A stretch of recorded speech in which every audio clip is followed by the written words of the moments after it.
Permítanme darle un breve bosquejo de todo lo que hemos visto con relación a las 70 semanas para que les pueda ser de más fácil estudio. Voy a ubicarme en el capítulo 9 de Daniel solamente.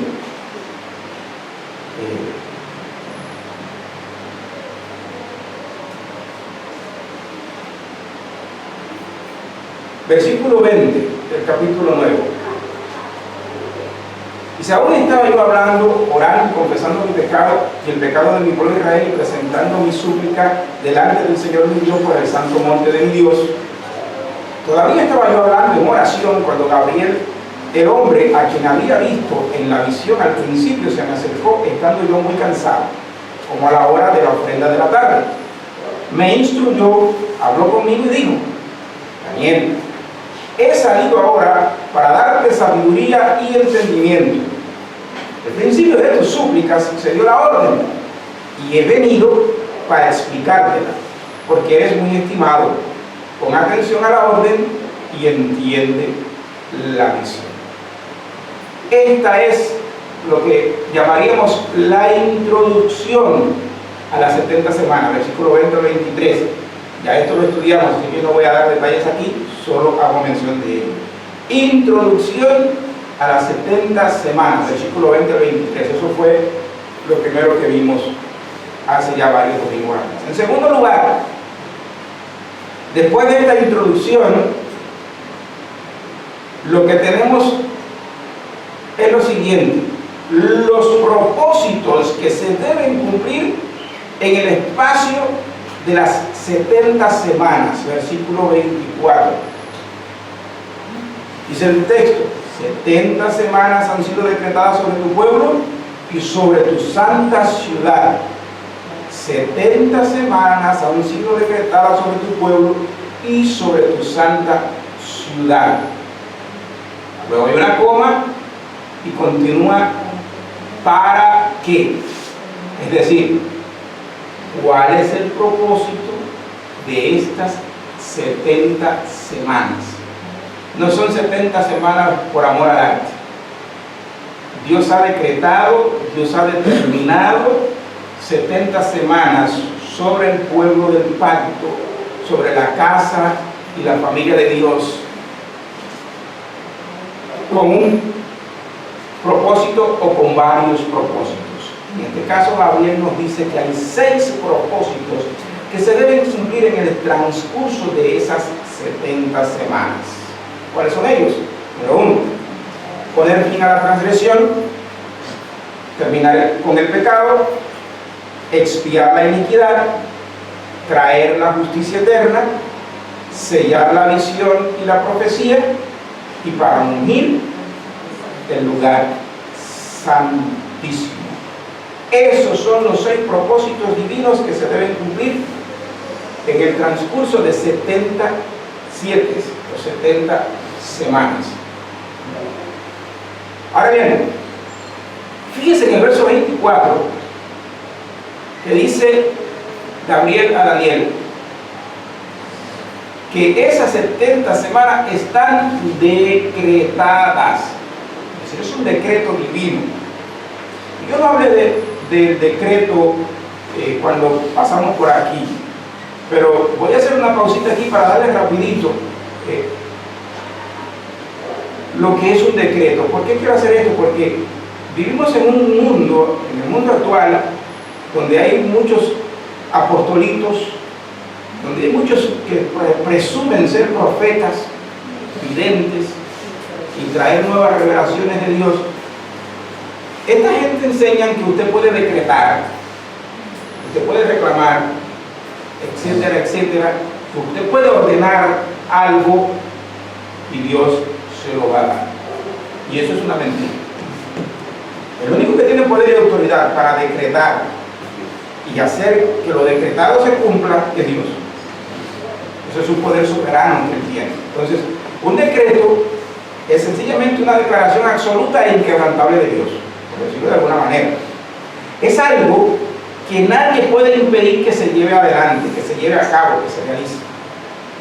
Todo decreto divino se cumplirá.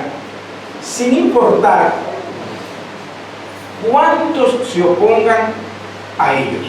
Mire, hermano, pueden los ángeles en el cielo oponerse al decreto divino. Los ángeles no pueden impedir que se cumpla el decreto divino. Pueden todas las naciones sobre la tierra intentar impedir que el decreto divino se cumpla, que el propósito divino se lleve adelante. Pueden oponerse, pueden resistirlo, sí, todo eso puede suceder, pero lo que no puede suceder es que ellos impidan que se cumpla. No puede suceder que ellos frustren el propósito de Dios. No puede suceder que ellos cambien el propósito, el diseño de Dios. El diseño original nadie lo puede cambiar, por más que el hombre intente cambiar el diseño divino para su creación, nadie lo puede cambiar. ¿Sí? Cuando un decreto es absoluto, nada lo puede cambiar. Un decreto es una expresión de la voluntad de Dios, de su voluntad soberana y absoluta. Si usted mira en la Biblia, usted va a descubrir que hay lo que muchos teólogos llaman la voluntad permisiva de Dios o voluntad condicional de Dios. Así que hay cosas que Dios permite que ocurran, incluso hay promesas, palabras de Dios que están condicionadas a la obediencia del hombre, del pueblo de Dios. Puede suceder con esas expresiones de la voluntad de Dios que no se cumplan. Pero cuando se trata de su voluntad absoluta o de su decreto soberano, ese se va a cumplir y nadie lo puede cambiar. ¿Entienden? Por ejemplo, el pacto de redención es parte del decreto eterno de Dios. Dios va a redimir a su pueblo a como dé lugar, y nadie puede impedir que Dios salve a quienes Él soberanamente determinó salvar desde la eternidad. Eso es así. Entonces, en el estudio anterior terminamos con un versículo que yo quiero traerlo a colación ahora porque nos ayuda mucho en esto, nos da un poquito de luz al respecto, y es el pasaje del profeta Isaías. En Isaías capítulo 55 versículo 11, usted lo recordará, dice el Señor por medio del profeta: así será mi palabra que sale de mi boca, no volverá a mi vacía, sino que hará lo que yo quiero y será prosperada en aquello para que la envíe. Esa es su palabra. Mire lo que Dios está diciendo: la palabra que sale de mi boca no volverá a mi vacía. La palabra que yo envíe, dice Dios, hará lo que yo quiero. Y esa palabra será prosperada en aquello para que la envíe. ¿Puede el hombre poner esa palabra? Sí. ¿Puede el hombre resistir esa palabra? Sí. Pero el hombre podrá oponerse, el hombre podrá resistir esa palabra mientras Dios se lo permita. Cuando Dios diga hasta aquí, y entonces su palabra se va a cumplir, sea en juicio o sea en redención, salvación, bendición y vida eterna. Bendito sea el nombre de Dios. Nadie puede impedir que la palabra de Dios se cumpla. Y eso es maravilloso, porque eso nos da esperanza. Sabemos, como dice Pablo a los Hebreos, en el capítulo 6 a los Hebreos, Pablo dice que Dios cumple lo que promete. Dios no es hijo de hombre para mentir. Dios cumple lo que promete, dice el Señor. Entonces la palabra va a ser prosperada en aquello para lo que Dios le envió. Punto.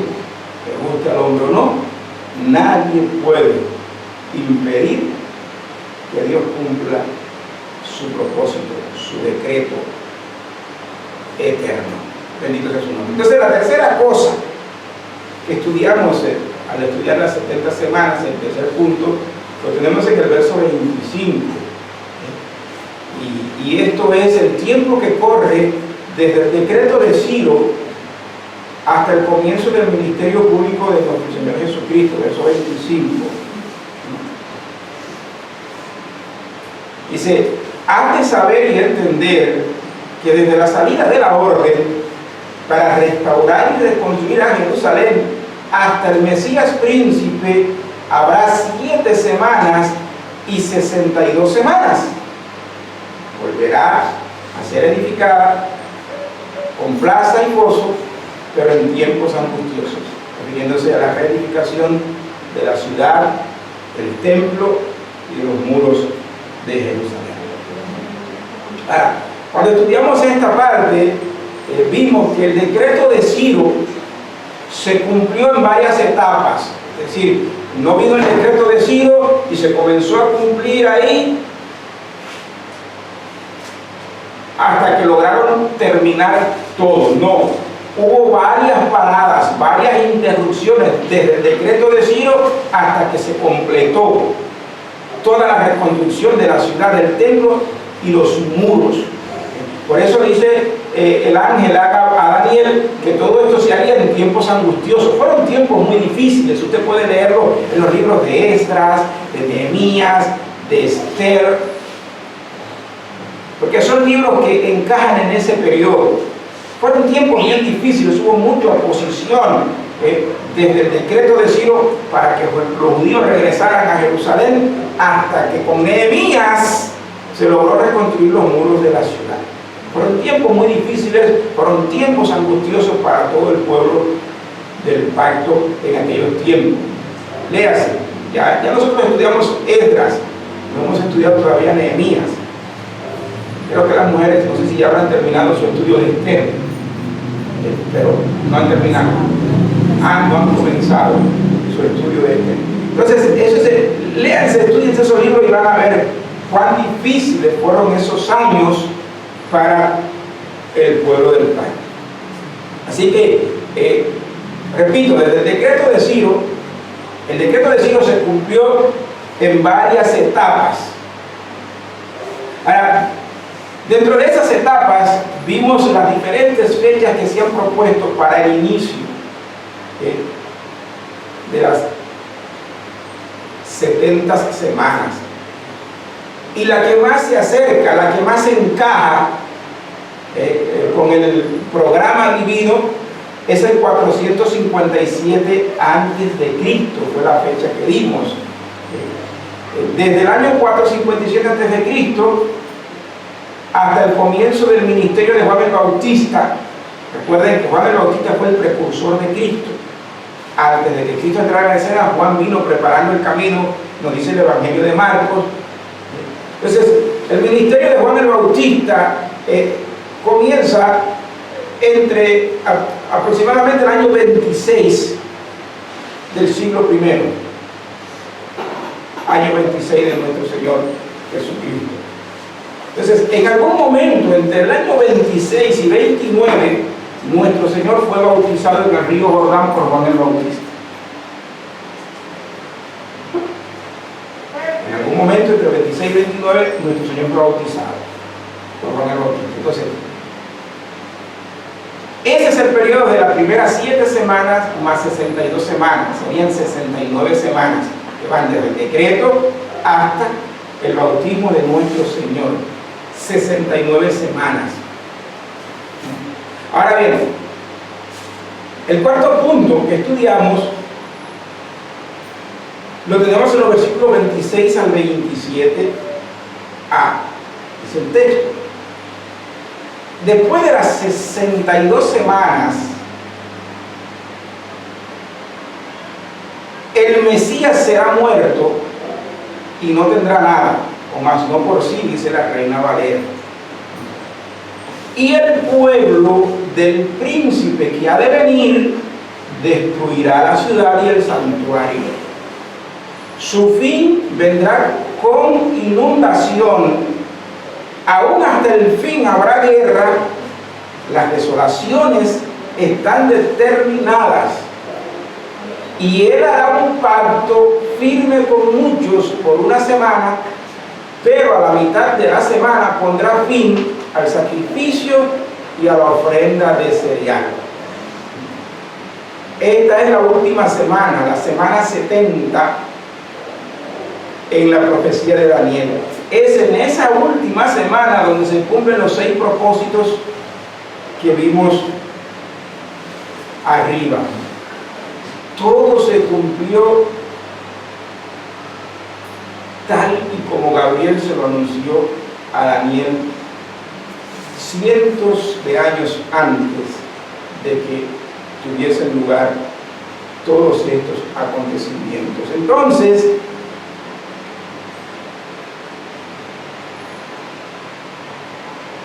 solo nos resta comentar la última parte del versículo 27.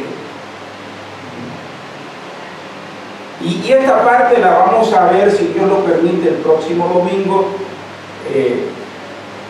Vamos a estudiar esta parte.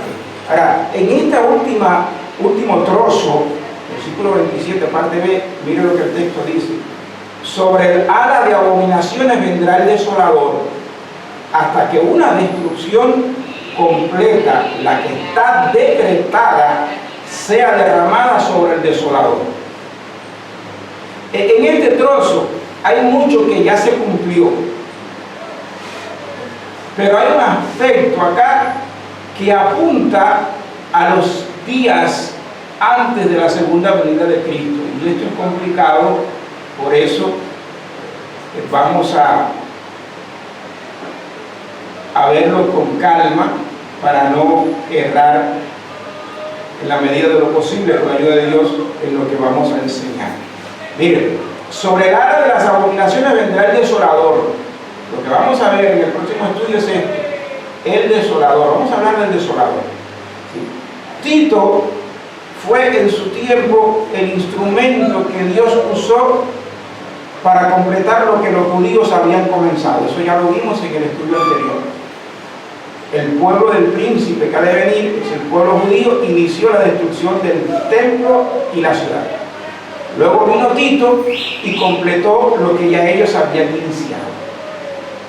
Ahora, se habla mucho del anticristo que ha de venir al final de los tiempos. Y de ese es de quien vamos a hablar en su momento. El anticristo que ha de venir. Porque Tito es definido por montones de intérpretes como un tipo, una figura del anticristo que ha de venir, así como Antíoco Epífanes, de quien hablamos también ya en un estudio anterior, es un tipo del anticristo. Bueno, pues también muchos eruditos ven en Tito una figura del anticristo que ha de venir al final de los tiempos. Entonces, en ese punto, en el tema del anticristo, todos los cristianos, sin importar a qué escuela de interpretación pertenezcan, están de acuerdo. El anticristo que ha de venir al final de los tiempos es imposible negarlo, está bien descrito en las escrituras. Entonces, cuando hablamos del desolador, yo creo que cometeríamos un error si nos limitamos solamente a hablar de lo que sucedió en el año 70. Porque lo que sucedió en el año 70 es una figura o sombra de lo que ha de venir al final de los tiempos, antes de la venida de Jesucristo. Ahora, para ponernos en contexto, recordemos cuando estudiamos la primera carta de Juan. Cuando estudiamos la primera carta de Juan, en el capítulo 2, Juan le dice a la iglesia: hijitos, ya es el último tiempo. Y como ustedes saben, el anticristo viene. Así ahora, y como ustedes saben, el anticristo viene. Por eso sabemos que estamos en el último tiempo. Así ahora han surgido muchos anticristos. Y luego Juan dice: salieron de nosotros porque no eran de nosotros. Porque si hubiesen sido de nosotros, habrían permanecido con nosotros. Eso es importante, hermano, que usted no lo pierda de vista. Número uno, Juan le dice a la iglesia: ya es el último tiempo. Si usted y yo pudiésemos leerlo en el griego, Una traducción más literal sería: ya es la última hora. ¿Cuál es la última hora del día? ¿Cuál es la última hora del día? ¿Cuál? 11:59. Ya es la última hora. Juan está diciendo: ya el reloj está a punto de dar la campanada de las 12. En otras palabras, mire, Juan estaba en el siglo I allá. Hace 2023 años, Juan estaba allá y le escribe a las iglesias del siglo I y le dice a las iglesias del siglo I: estamos en la última hora de la historia. Y como ustedes saben, el anticristo viene. Una señal de que estamos en la última hora, de que estamos en el último tiempo, es que el anticristo había de venir. Y dice Juan: el anticristo viene, pero antes de que el anticristo venga, tienen que salir muchos anticristos. Así que antes de esa figura, que es el anticristo final, vendrían muchos que serían anticristos también. Bueno, desde los días del Antiguo Testamento comenzaron a salir por el mundo los anticristos. En el siglo I fue como que la caja de Pandora se destapó y comenzaron a salir, dicho en el mejor cubano, anticristos a purú. Cuando Juan escribió la primera carta, hacían salido muchos anticristos. La triste realidad es que los anticristos no vienen del Partido Comunista, no vienen de la derecha más radical. ¿De dónde salen los anticristos? Salen de la iglesia. Son gente que alguna vez dijo que era cristiano. Son gente que alguna vez dijeron que eran pastores. Son gente que alguna vez dijeron que eran maestros, evangelistas, profetas o apóstoles. Salieron de nosotros. Y Juan dice: la razón por la que salieron de nosotros es porque no eran de nosotros. No eran, nunca fueron cristianos. Engañaron a la iglesia, engañaron al pastor, pero nunca engañaron a Dios, porque no eran ovejas, eran cabras, eran lobos disfrazados de ovejas.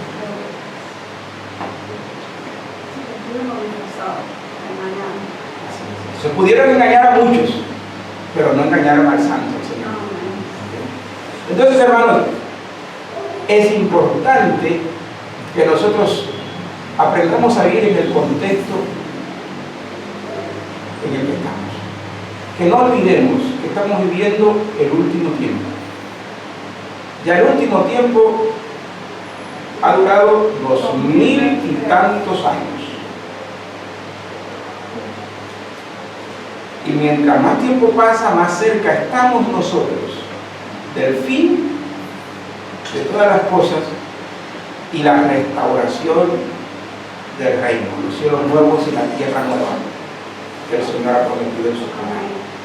Así que cuando vemos todo lo que está sucediendo, puede que en primera instancia nos sorprendamos, tengamos un poquito de temor y de preocupación, pero no se quede en el nivel del miedo, no se quede en el nivel de la preocupación, sino que pongas en contexto.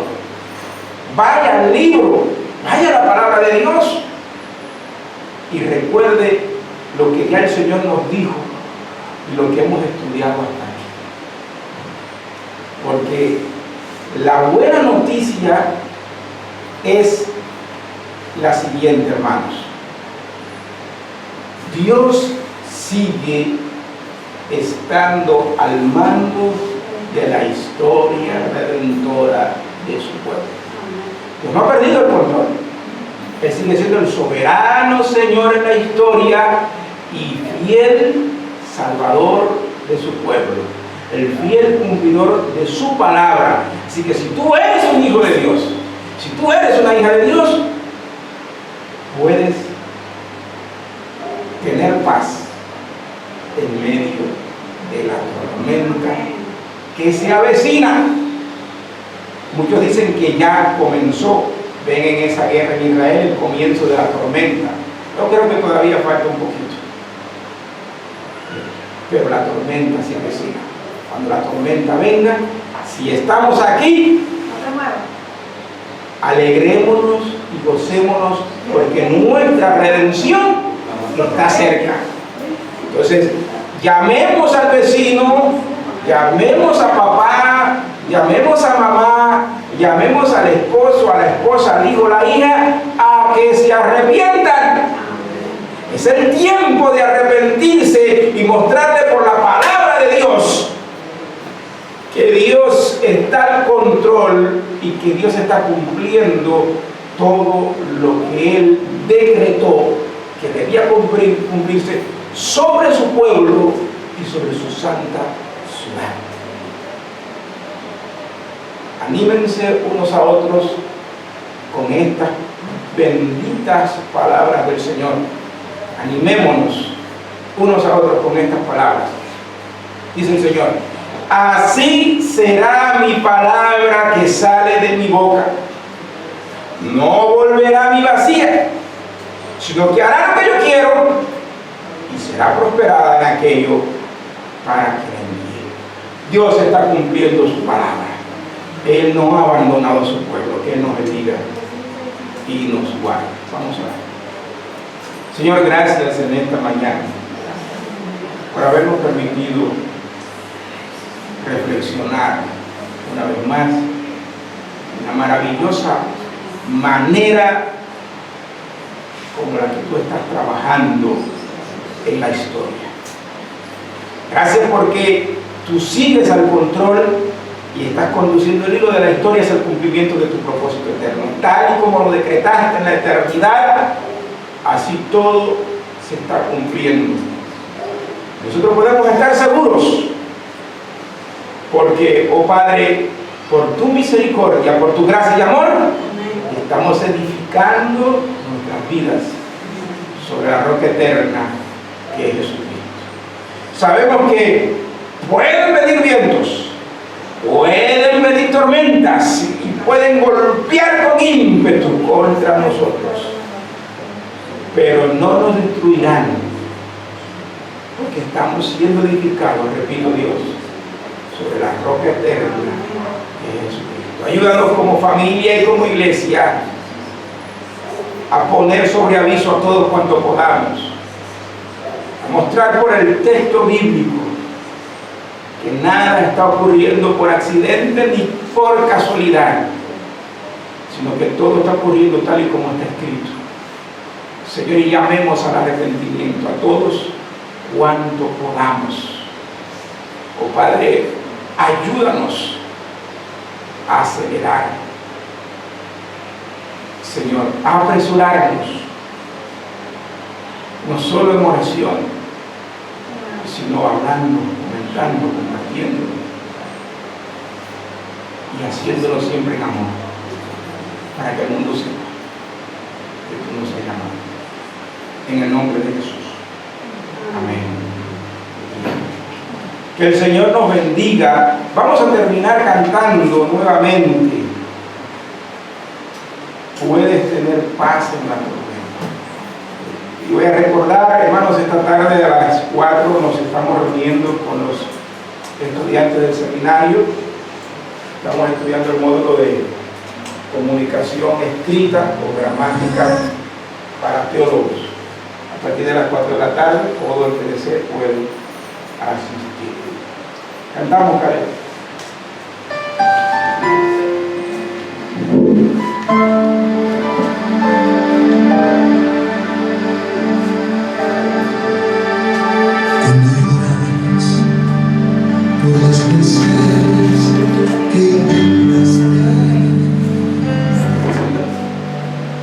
y tratas de olvidar las lágrimas que lloraste. Solo tienes pena y tristeza.